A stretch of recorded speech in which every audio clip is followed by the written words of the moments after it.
my main interview of the night. We're in for a treat.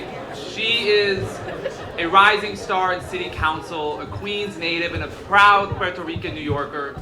In her first term on city council, she's passed 8 pieces of legislation addressing abortion access, domestic violence, and homelessness. What have you done in the past 2 years, bitch? Please, welcome to the stage, Tiffany Cabán!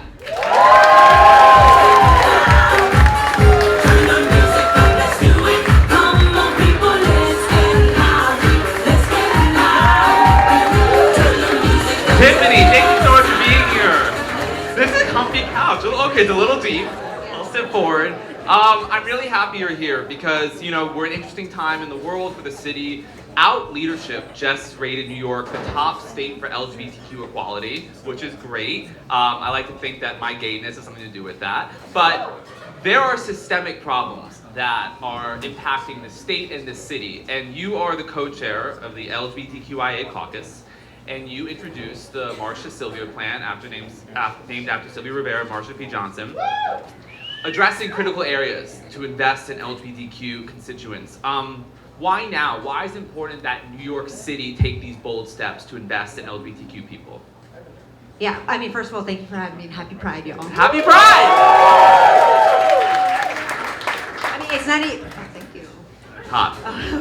It's not even a question of why now, right? It is a continuation of a long-term liberation struggle. And, you know, I think while people look to our city as being a safe haven, the fact of the matter is that shit is fucked up here too. Yes. Right? And so in this moment, we also have to rise to the occasion to not just, you know, make sure that we're creating safe spaces here in the city, but like now it's more important than it ever has been. So the Sylvia and Marsha Plan is like the first of its kind in the country. It runs the gamut, covering everything from healthcare to education to cultural institutions to sex work, you name it. And it's really, really incredible. And it was born out of this idea around how this caucus was going to be different.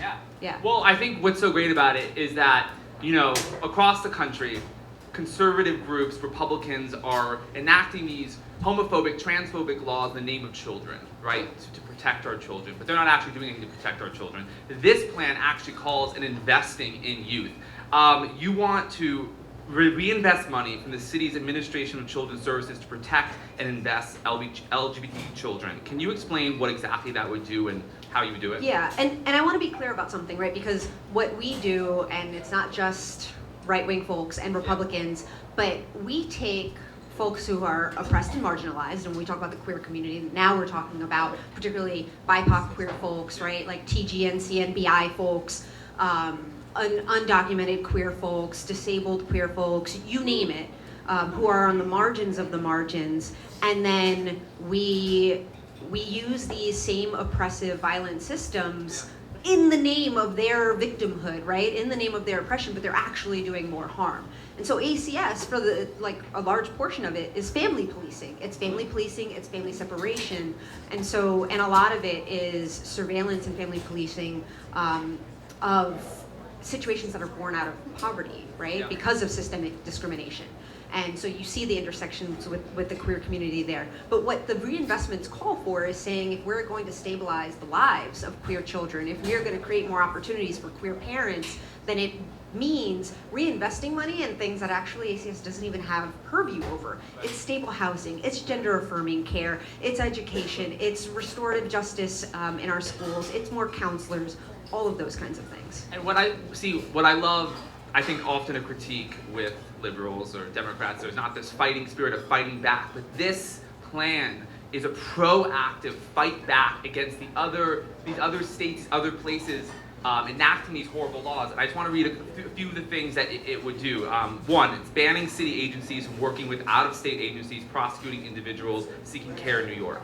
2, baseline funding of $15 million from nonprofits offering trans-specific and affirming services. And 3, amending the plumbing code so it can expand gender-affirming facilities in public schools. Plumbing. I have to admit, in my ignorance, I didn't even thought about we have to change that. But of course we do. We have to change the system so we can change to more gender-inclusive facilities. How did you all come to these solutions, gather this research? I'm so fascinated by these concrete solutions and how you got to them. You actually touched on it earlier in the show. So, brilliant man over here. Well, when we came into the council, right, and like, the idea and the goal, especially having the privilege of leading the Queer Caucus, which I tried to change the bylaws so that we would be called the Alphabet Mafia. They were like, no, Oh man, that was sick. we can't do that. But we added some letters in there, right? Okay. We got the QIA plus in there because it was just the LGBT caucus before. But the idea was to say that, like quite literally, the key to making our city more equitable, more safe, more healthy is to make our council queer as fuck, right? And like what does that mean? Yeah. And to put it really simply, and we did rewrite the bylaws, but what does it mean to really inject queerness into the way we legislate, into the way we spend our dollars? Well, when we wrote the bylaws, we made it a point to say that the work that we were going to do was going to be rooted in Black queer feminist theory, and that the